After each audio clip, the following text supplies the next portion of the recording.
মহোদয়কে তার অত্যন্ত গুরুত্বপূর্ণ বক্তব্য প্রদান করতে এবং এই শিশু স্বর্গ প্রকল্পের শুভ উদ্বোধন ঘোষণা করতে।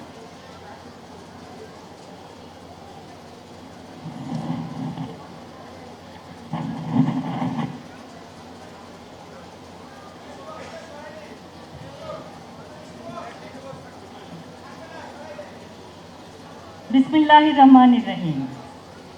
সম্মানিত সভাপতি কামরুজ্জামান চৌধুরী, সচিব স্বাস্থ্য ও পরিবার কল্যাণ মন্ত্রণালয়, সম্মানিত প্রধান বক্তা doctor M A Mohit MP, মাননীয় প্রতিমন্ত্রী স্বাস্থ্য ও পরিবার কল্যাণ মন্ত্রণালয়, মাননীয় প্রতিমন্ত্রী মিস ফারজানা শারমিন এমপি, মাননীয় প্রতিমন্ত্রী মীর শাহ আলম, মাননীয় প্রতিমন্ত্রী জনাব জুনায়েদ সাকি,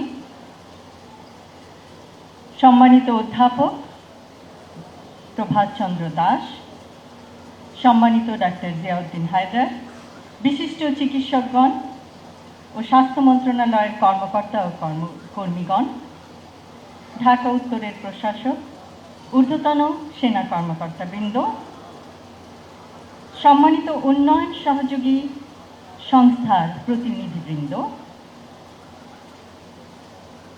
আমার প্রিয় ও সম্মানিত কড়াইল এলাকার অধিবাসী এবং আমার স্নেহের শিশু কিশোররা, আসসালামু আলাইকুম।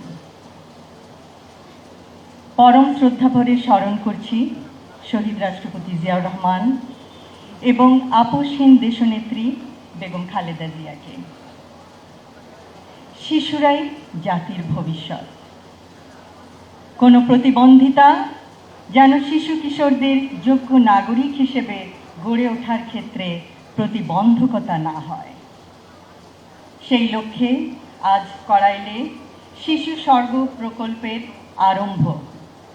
আমি এই প্রকল্পের উদ্বোধনী ঘোষণা করছি। বর্তমান সময়ে বিজ্ঞানের সহায়তায় প্রয়োজন সঠিক ও সময়োপযোগী সহযোগিতা। নির্দিষ্ট সময়ে চিকিৎসা প্রদান করে বিশেষভাবে সক্ষম শিশু কিশোরদের সুপ্ত প্রতিভা বিকাশ সম্ভব। শিশু স্বর্গ প্রকল্প শিশু কিশোরদের মায়েদের জন্য সৃষ্টি করবে সাপোর্ট গ্রুপ। আত্মবিশ্বাসী পারবে বিষণ্ণতার অন্ধকার থেকে মা ও শিশুকে উজ্জ্বল স্বাবলম্বী ভবিষ্যতের দিকে এগিয়ে নিতে। প্রতিবন্ধী বান্ধব জাতীয় নাগরিক সেবা গঠনের প্রয়াস।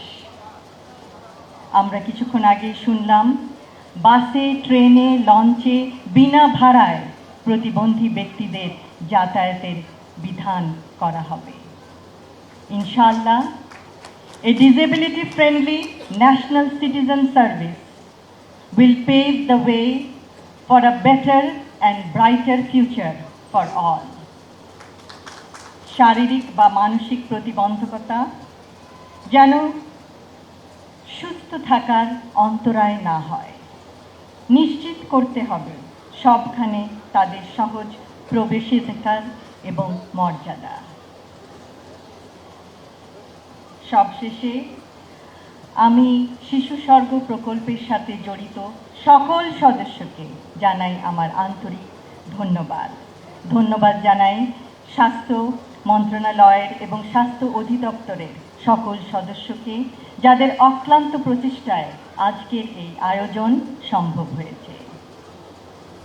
আমরা আশা করব প্রতিটি শিশু সে বিশেষভাবে সক্ষমতা লাভ করলেও সে হবে তার পরিবারের জন্য, সমাজের জন্য, দেশের জন্য অনুকরণীয়, অনুসরণীয় এবং অনুপ্রেরণা দিবে সবাইকে। ধন্যবাদ সকলকে। আল্লাহ হাফেজ।